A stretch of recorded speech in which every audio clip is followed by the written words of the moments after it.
Dek, coba pikiran itu. Soal teologi tadi, saya kutipkan sebuah ayat di dalam Quran. Surat Ar-Rum. Jadi semua ambisi kita itu dibatalkan oleh fakta bahwa IQ kita itu cuma 78, tuan-tuan dan nyonya-nyonya besar. Itu yang nggak dimengerti oleh seseorang yang namanya Joko Widodo, karena saya sebut dia bajingan tolol. Nah, kita tadi saya terangkan kekurangan pikiran, itu masalahnya. Kenapa kita bangun jalan tol bukan jalan pikiran?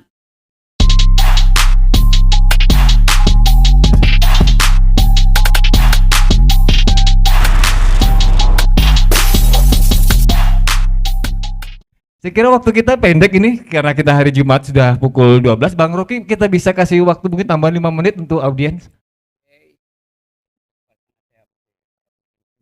Oh, siap. Siap. Mungkin satu pertanyaan saja, satu pertanyaan. Satu pertanyaan sebelum kita akhiri. Dari ini ya.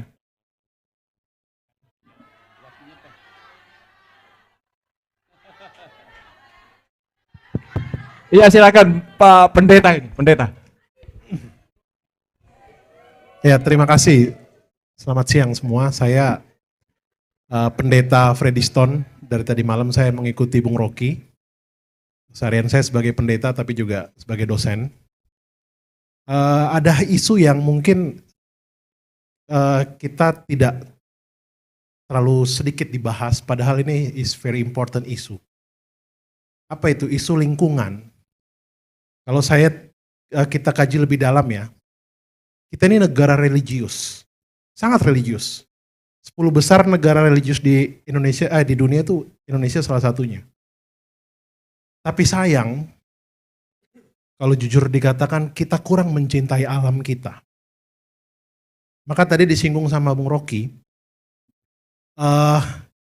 saya harus katakan jujur ya, kita eksploitasi alam di Indonesia ini sangat masif. Maka pertanyaannya, IKN ini membuat alam itu lestari atau rusak? Nggak usah jauh-jauh, contoh singkat ya.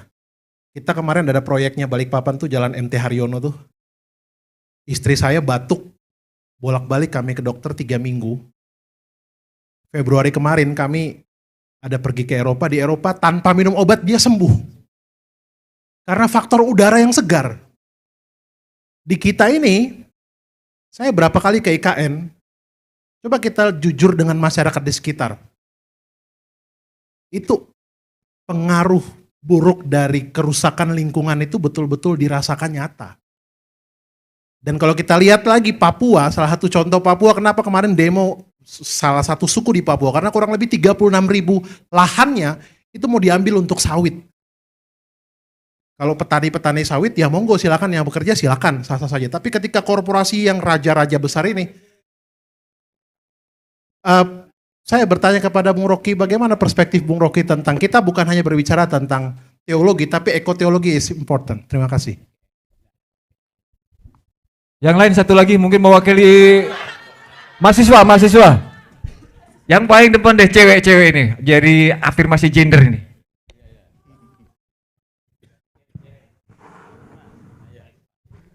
Kasih mic. Silakan sebutkan nama dari fakultas mana biar kita kenal semua. Baik, selamat siang semuanya. Selamat datang Pak di Universitas Balikpapan. Perkenalkan, saya Nikita Natalia dari Fakultas Ekonomi dan Bisnis, Prodi Akuntansi. Saya ingin menanyakan terkait dari berita Kompas kemarin di bulan Juli mengatakan bahwa seperti yang tadi Bapak jelaskan Pak Isradi, bahwa 17 Agustus atau upacara bendera akan dilaksanakan di 2 tempat, yaitu di Jakarta dan IKN. Dan pembangunan juga akan tetap dilaksanakan sampai tahun berikutnya. Pertanyaan saya gini, jika memang pembangunan belum selesai, mengapa pelaksanaan untuk Indonesia dan masyarakat ini akan upacara di 2 tempat? Padahal kita sudah menjadi kota IKN. Apakah itu hanya alternatif? Dan jika memang kata Presiden Jokowi itu untuk transisi pada masyarakat, tapi menurut saya dan pandangan saya, jika memang itu untuk transisi, mengapa tidak dengan kesiapan yang sudah matang? karena masyarakat juga membutuhkan kepercayaan kepada pemerintah dan aktivis yang melaksanakan progres pembangunan IKN di Bumi Kaltim ini. Terima kasih, Pak.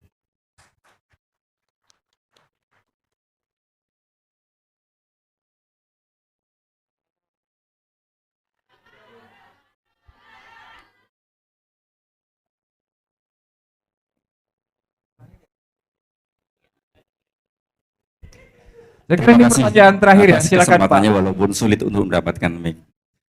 Jadi saya mau sampaikan hari ini saya menyesal bertemu dengan Bung Rocky Gerung.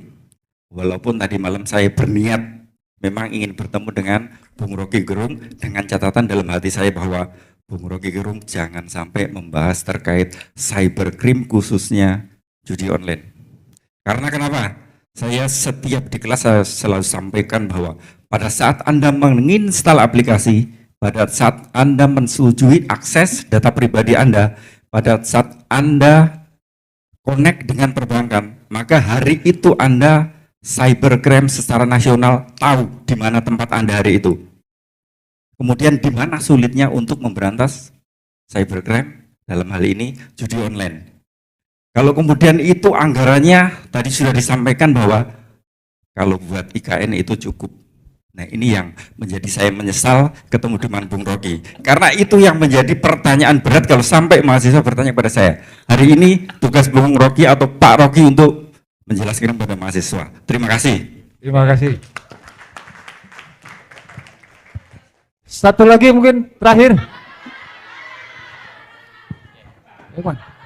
Kiri. Ya.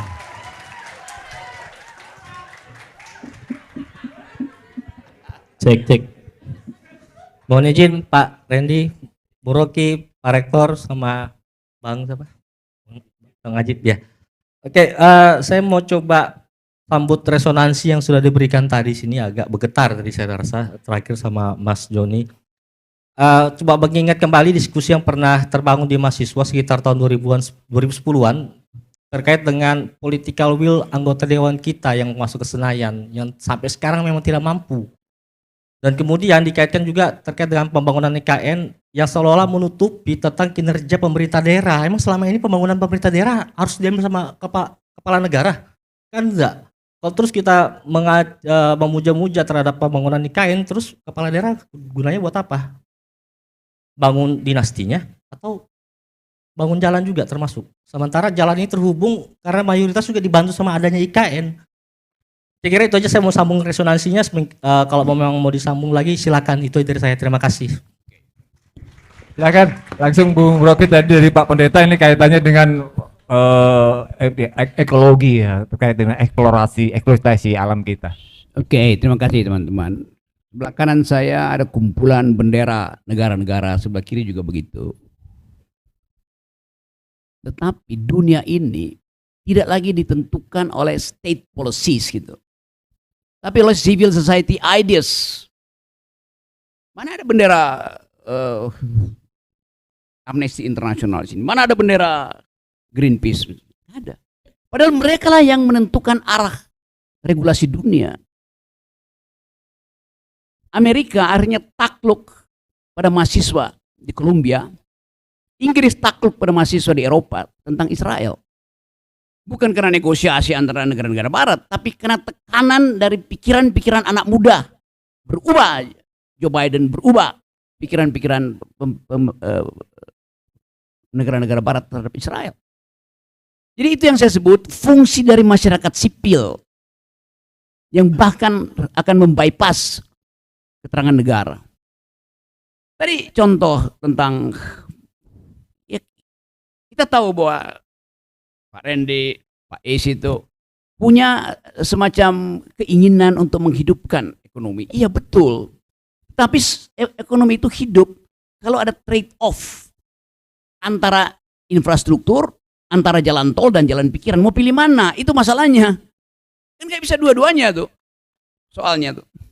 Nah kita tadi saya terangkan kekurangan pikiran. Itu masalahnya. Kenapa kita bangun jalan tol bukan jalan pikiran? IQ kita 78, mau bersaing dengan apa tuh? Yo iya multi layer 30 tahun ke depan. 30 tahun ke depan itu, kata seorang ekonom ternama yang mengajarkan kita tentang prinsip ekonomi, John Maynard Keynes, di masa depan kita udah mati. Jadi hitungan-hitungan teknologi itu 30 tahun itu udah nggak ada yang namanya ide tentang IKN. Separuh dari kita di sini akan jadi robot. Yang datang ke saya nanti ada robot. Bagian hologramnya aja yang muncul di kita tuh. Kalau IKN itu besok dipastikan, kita sebut aja seluruh APBN kita tanamkan di IKN itu. Logikanya begitu, percepat aja IKN kan. Itu dia pusat pertumbuhan ekonomi. Siapa yang akan menjalankan governance dan bisnis di IKN? Kalian bukan.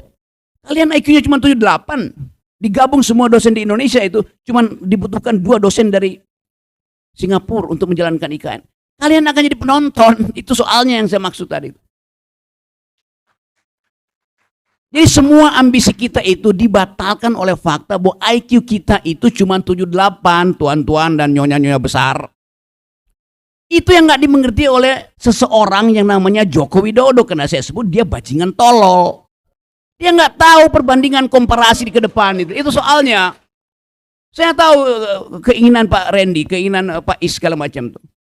Tetapi di dalam analisis politik dunia itu akan dibatalkan oleh prinsip baru, yaitu regulasi yang lagi dibuat untuk menghukum Indonesia. Jadi simple sebetulnya itu. Oh, kita tentu ingin ada pusat pertumbuhan di Kalimantan Timur. Tapi dengan merusak lingkungan, kita dapat penalti. Semua produk dari Kalimantan Timur akan dihalangi. Sekarang udah mulai di Eropa tuh di boikot. Orang akan tanya, Anda minum kopi dari mana tuh? Oh, ini kopi Gayo dari Aceh. Oke, bisnisnya begitu. LSM dari Eropa itu disewa oleh pemerintah Prancis untuk riset. Benar nggak kopi itu dari Aceh? Benar. Ditanya, gunung keberapa dari Gayo itu yang ada? Di lokasi keberapa? Koordinat berapa? Cari di Google. Tadinya ini 20 hari lalu ini masih hutan. Kenapa sekarang jadi kebun kopi? Nggak akan ada yang beli kopi kita. Demikian juga soal IKN, sama aja. Jadi kita berpikir the future ideas. Itu intinya tuh. Jadi sekali lagi saya tahu keinginan kita itu, nanti saya bicara pada semua presiden dan mantan presiden teman saya itu, Pak Randy mau jadi ketua otorita, Pak Is mau jadi gubernur di sini. Tetapi saya tidak mungkin berbohong di dalam metodologi. Itu soalnya tuh. Kita lihat dari awal gitu. Jadi sekali lagi kesempatan ini saya mau terangkan itu supaya saya tidak jadi humas dari IKN di sini nih. Itu soalnya tuh. Paham maksudnya ya? Oke. Sekali lagi itu dasarnya. Nah, itu yang saya puji dari Universitas Balikpapan bahwa mengundang saya untuk bertengkar. Itu soalnya tuh. Soal tadi teologi tadi, ada contoh paling besar tuh. Menara Babel itu, the Tower of Babel di Babilonia itu adalah penanda untuk menghidupkan semacam itu, kan semacam IKN dari kerajaan Babel itu, Babilonia. Menara Babel berantakan akhirnya. Kenapa? Karena Yahweh, Tuhan tidak mau berinvestasi di kedunguan Babilonia.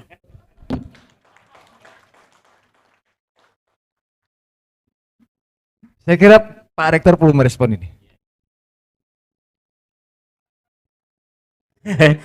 Apa yang menjadi kekhawatiran Pak Rocky ini sebenarnya membuat kita waspada. Nah, sebagai kenapa kami undang beliau, karena memang apa yang dia sampaikan itu umumnya benar, ya. Hanya saja mesti dikaji lebih dalam. Nah, memang saya sependapat Pak Randy juga bahwa seandainya Pak Presiden Jokowi memberi kesempatan kepada putra-putri Kalimantan untuk kepala otorita, apakah saya atau Pak Randy, insya Allah semua bisa diatasi. Ya kan? Satu hal yang mau sampaikan ini, memang di antara semua yang sensitif adalah masalah lingkungan. Ya, tadi saya sempat menyatakan bahwa IKN itu memperbaiki lingkungan. Ini diksi istilah desainer, tapi saya bisa pertanggungjawabkan. Bapak Ibu sekalian, di Kalimantan Timur itu salah satu yang terkenal adalah tambang liar. Tambang liar banyak sekali. Karena kenapa? Pengusaha-pengusaha bisa bebas ke sana, tapi mungkin pengamanan atau masyarakat umum susah karena transportasi untuk mencapai itu kurang. Saya kasih contoh kasus IKN. IKN dulunya itu tambang liar banyak. Tambang liar akan semakin banyak seandainya IKN tidak ada.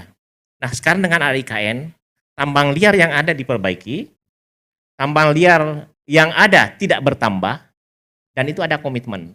Komitmennya itu tadi saya sampaikan mentawai. Kemudian saya nyatakan lagi, IKN ini Pak, ini jangan kita membayangkan, banyak profesor Amerika yang beranggapan bahwa IKN itu hutan primer. IKN itu 180.000 hektar hutan tanaman industri. Hutan tanah, saya ulangi, hutan tanaman industri yang dipakai sekarang sekitar 50.000 hektar. Nah, hutan tanaman industri itu biasa dipanen sekali 6 bulan. Dan itu sudah bukan hutan dalam arti sesungguhnya. Ya kan? Jangan pernah takut Bung Rocky, insya Allah semasa Bung Rocky bersama Uniba mengawal IKN, insya Allah lingkungan tidak akan dirusak di sana. Itu kami punya komitmen. Langkah kami apa? Ada beberapa langkah kami. Baru-baru, Kaltim adalah salah satunya daerah di Indonesia yang menerima kompensasi karbon hingga 2,5 triliun. Uniba bekerja sama Universitas Brunei Darussalam, Universitas Sarawak Malaysia, dan universitas yang ada di Kalimantan komit untuk itu. Kemarin kami semacam Zoom untuk bikin penelitian satu terkait bagaimana mempertahankan karbon itu bagi Kaltim. Bagaimana mempertahankan Kaltim itu sebagai lung of the world. Hutannya. Jadi bukan lagi hanya Uniba wakil Indonesia. Minggu lalu kami MOU dengan Kepala Otorita IKN. Dia pesankan, tolong Pak Is bagaimana ke depan supaya kita bekerja sama dengan yang di luar. Saya bilang sudah Pak, di Uniba itu sudah lakukan. Bahkan kami, ini salah satu Uniba jadi panelis internasional di Belanda, di Amsterdam. Kita berangkat ke sana tanggal 21 Juli. Untuk bicara apa? Forest di Kalimantan. Kita meyakinkan bahwa itu tidak. Meski demikian, Pak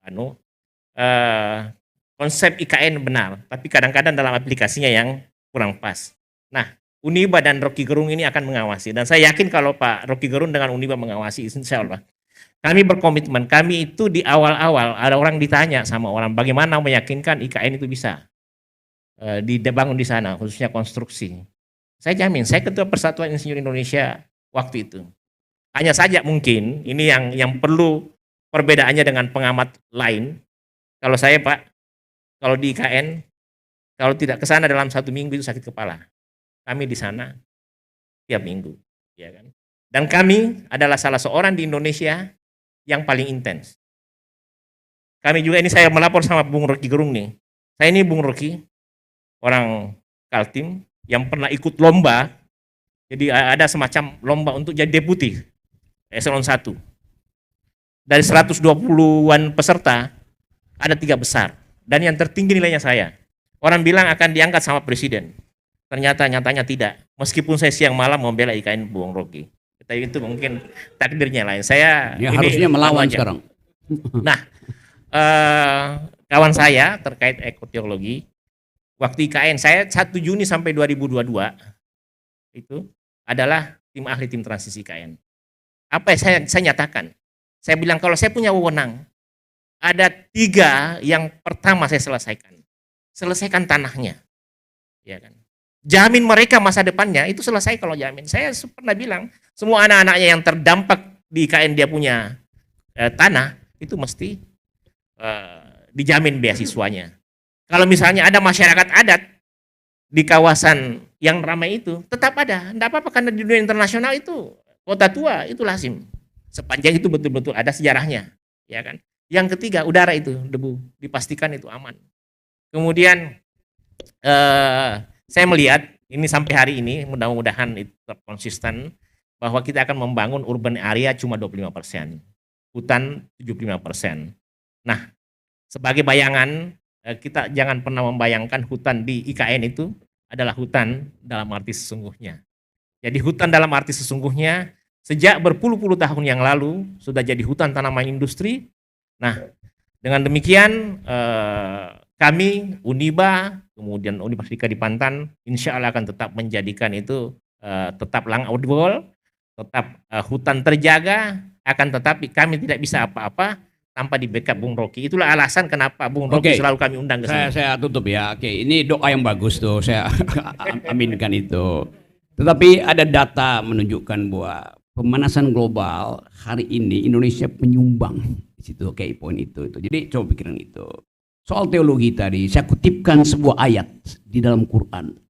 Surat Ar-Rum ayat 41. Bunyinya begini kira-kira. Sudah terlihat tanda-tanda kerusakan di laut dan di darat. Dan Allah sudah menurunkan penderitaan pada sebagian mereka supaya mereka kembali ke jalan yang benar. Saya mau terangkan itu bahwa yang diterangkan oleh ayat itu adalah sudah terlihat tanda-tanda, dan karena itu Tuhan sudah memberikan hukuman sebagian baru sebagian, supaya kalimat berikutnya logis, supaya mereka kembali ke jalan yang benar. Nah, semoga Universitas Balikpapan kembali ke jalan yang benar. Terima kasih. Ya, kita sampaikan terima kasih sama Bu. Terima kasih. Tepuk tangan untuk beliau dulu. Tunggu sebentar. Tepuk tangan. Luar biasa ya tadi apa yang disampaikan oleh Ustadz Rocky Gerung. Sekali lagi beri aplaus. Terima kasih teman-teman sudah hadir dari acara ini. Saya kira saya ingin menggarisbawahi bahwa apa yang harus kita suarakan adalah bagaimana yang sebelumnya IKN itu tampak sentralistik menjadi desentralisasi kembali. Terima kasih. Wassalamualaikum warahmatullahi wabarakatuh.